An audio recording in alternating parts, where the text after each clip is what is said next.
Well, this story you wanted me to talk about, there's not much to say about it. Elon Musk's dad had a secret second child with his stepdaughter. Okay. Okay. I didn't know. I guess one insight that I gathered from this, as terrible as that is, one insight that I gathered from this is that they're estranged. Elon and his father are no longer. No, they don't like. He does not like him. He called him a terrible human or something like this. Oh. So I'm just gonna paint the picture real quick, just because the story's got a lot of track. I don't know. I'm gonna paint the picture real quick. A lot of people are involved. His father was married to his mother first, number of children, got divorced, married somebody else. So this girl would be Elon's stepsister. I'm just so you have a vision here. And so when years later, she's pregnant with her stepfather, Elon's father's son, daughter, whatever, the family's like, what are you doing? What are you doing? Yeah.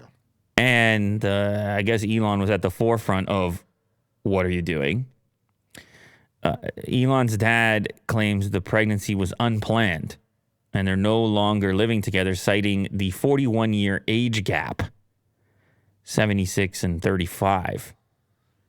He said, any man who marries a younger woman, even if you feel very sprightly, it's going to be nice for a while, but there's a big gap, and that gap is going to show itself. It's funny, he just moves on away from the fact that he raised this person. Mm-hmm.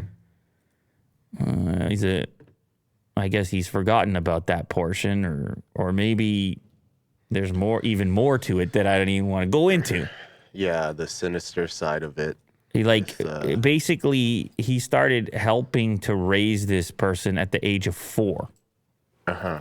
And then he divorced her mother at 18 years. I don't know. I don't know what laws exist and stuff, but it makes you question all sorts of things, and it's very anyway. The children were shocked, his children, and he himself says they still don't like it. They still feel creepy about it because she's their sister. Well, yeah, they feel creepy about it. She's their sister, their father. Like, what's going on? Mm-hmm.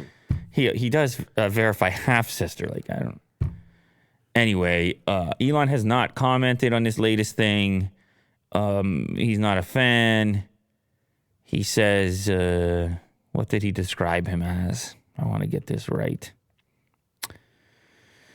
He says, I don't know, something like he's a terrible person. Terrible human? I don't know. Yeah. Something along those lines. There you go. Terrible human being, which is even worse. Yeah.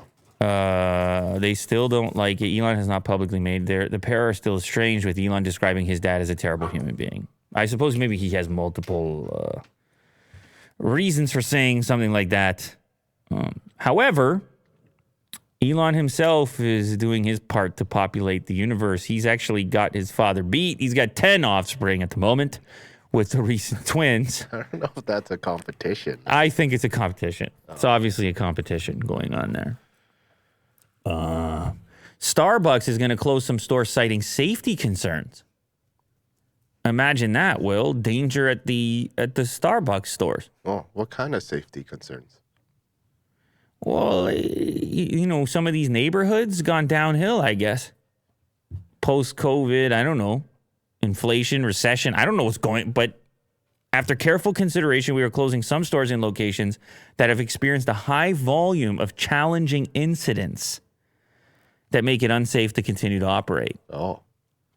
What does that sound like to you? To me, it sounded like violence, theft, robbery happen in the store, in front of the store, and you have employees that don't want to show up. They're like, hey, man. That's the way it sounds to me. The stores are in Seattle, Los Angeles, Philadelphia, and Washington, D.C., and Portland, Oregon. Well, I think the majority of them are in Los Angeles. Employees are seeing firsthand the challenges facing our communities. Well, yeah, except you're bouncing as well. So what happens to those? You know how they would say once a Starbucks goes into a community, it gets gentrified? Well, what happens when the Starbucks is like, nope, we're out. We're out. Does the opposite. Boarded up.